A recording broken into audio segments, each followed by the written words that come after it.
আপনি কি কখনো ভেবে দেখেছেন যখন আপনি ৩৫,০০০ ফুট উচ্চতায় একটি বাণিজ্যিক ফ্লাইটে যাত্রা করছেন তখন আপনার ঠিক নিচে কি থাকতে পারে?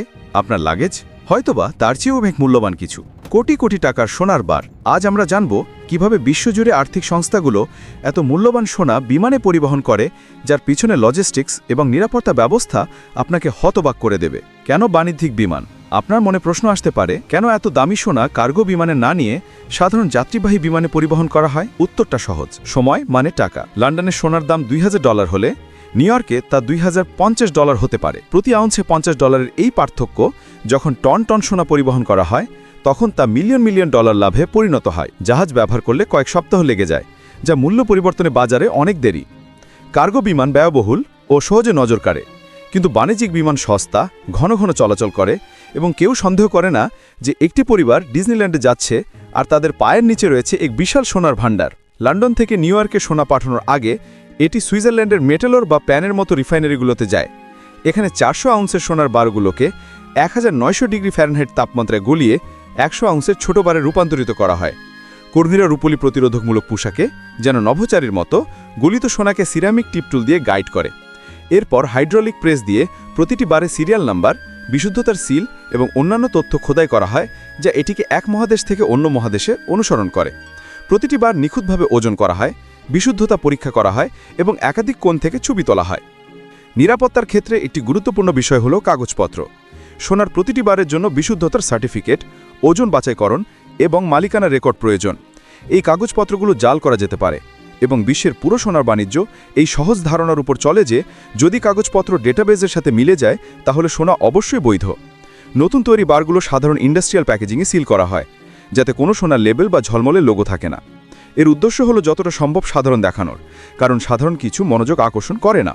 এরপর এই সাধারণ প্যাকেজিংয়ের সোনাগুলো অসাধারণ ট্রাক বোঝাই করা হয়। এগুলো ডেলিভারি ভ্যান নয়, বরং এক চলন্ত দুর্গ, 8 টন রিইনফোর্স স্টিল দিয়ে তৈরি, যা বুলেট প্রুফ। জানালাগুলোও বুলেট প্রুফ কাঁচের, টায়ারগুলো পাংচার হলেও চলতে পারে। ভেতরে GPS tracking, live video feed এবং বায়োমেট্রিক লক থাকে। কিছু ট্র্যাকে প্রত্যাহারযোগ্য স্টিলের ব্যারিকেড এবং ধোয়ার ক্যানিস্টারও আছে। বিমানবন্দর আসার সাথে সাথে সশস্ত্র প্রহরী একটি রাষ্ট্রপতির মোটর গাড়ির মতো করে ট্রাকের পাশে হেঁটে যায়। ট্রাফিক লাইটে থামে না, বাথরুম ব্রেকের জন্য থামে না। পথটি মিনিট ধরে পরিকল্পনা করা হয়। ট্র্যাকটি সরাসরি বিমানবন্দর টার্মাকে প্রবেশ করে। কোনো পাবলিক টার্মিনাল বা কৌতূহলী চোটের জন্য কোনো সুযোগ রাখা হয় না। এটি সরাসরি বিমানের পাশে অবস্থান নেয়। হাইড্রোলিক লিফটে সোনাগুলোকে ভিএলএ জোন বা ভ্যালুয়েবল কার্গো এরিয়াতে স্থানান্তরিত করা হয়, যা দামি মালপত্রের জন্য ফার্স্ট ক্লাস সেকশন। বিমান কর্মীরা জানতে পারেন না তারা কি পরিবহন করছেন। প্রতিটি কন্টেনারে লো-টি অর্থাৎ লো পাওয়ার ওয়্যারলেস টেকনোলজি সেন্সর থাকে, যা অবস্থান, তাপমাত্রা, আর্দ্রতা, শক লেভেল এবং যে কোনো ট্যাম্পারিংয়ের চেষ্টা মনিটর করে। কেউ যদি কন্টেনার খোলার চেষ্টা করে, সাথে সাথে লন্ডন, জুরিক এবং নিউ ইয়র্কের নিরাপত্তা দলগুলোর কাছে অ্যালার্ম চলে যায়। কিন্তু এতসব নিরাপত্তা ব্যবস্থার পরেও মানবিক ভুটির কারণে সব কিছু ভেঙে পড়তে পারে। 2023 সালের এপ্রিলে টরন্টোর পিয়ারসন আন্তর্জাতিক বিমানবন্দরের ঠিক এমনটি হয়েছিল। এয়ার কানাডা কার্গো হ্যান্ডলার পালপাল সেদ্ধু মাস ধরে সোনা চালানগুলো পর্যবেক্ষণ করছিলেন। তিনি জানতেন কোন ফ্লাইটে সোনা আসে, তাদের সঠিক সূচিপত্র এবং সবচেয়ে গুরুত্বপূর্ণ হল যাচাইকরণ প্রক্রিয়াটি কিভাবে কাজ করে। তাদের আসল সুবিধা ছিল তারা সিস্টেমের ভিতরেই ছিল।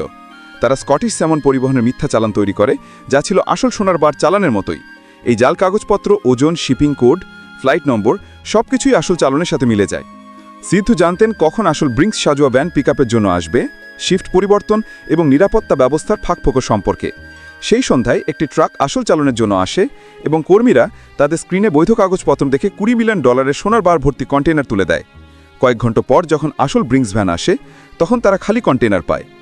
এই চুরি চাতুর্যতান্ত্রিকভাবে জটিল ছিল না, বরং ছিল মনস্তাত্ত্বিক কৌশল।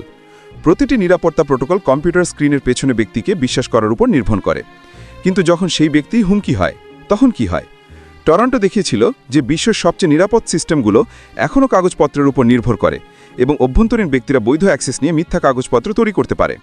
এই ঘটনার পর বিশ্বজুড়ে বিমানবন্দরগুলোতে ডিজিটাল যাচাইকরণ সিস্টেম, বায়োমেট্রিক লক এবং উন্নত ব্যাকগ্রাউন্ড চেক চালু করা হয়। কিন্তু এরপরেও 800 পাউন্ড সোনার মধ্যে মাত্র 2 পাউন্ড উদ্ধার করা সম্ভব হয়েছিল। এটি ছিল প্লেনে সোনা পরিবহনের এক অজানা এবং শ্বাসরুদ্ধকর গল্প। প্রযুক্তি যতই উন্নত হোক না কেন, মানবিক বিশ্বাসই শেষ পর্যন্ত আমাদের সবচেয়ে বড় শক্তি এবং দুর্বলতা। দ্য রিভিল মাস্টারের সাথে থাকুন এমন আরও রহস্য উন্মোচনে করতে। ভালো থাকবেন।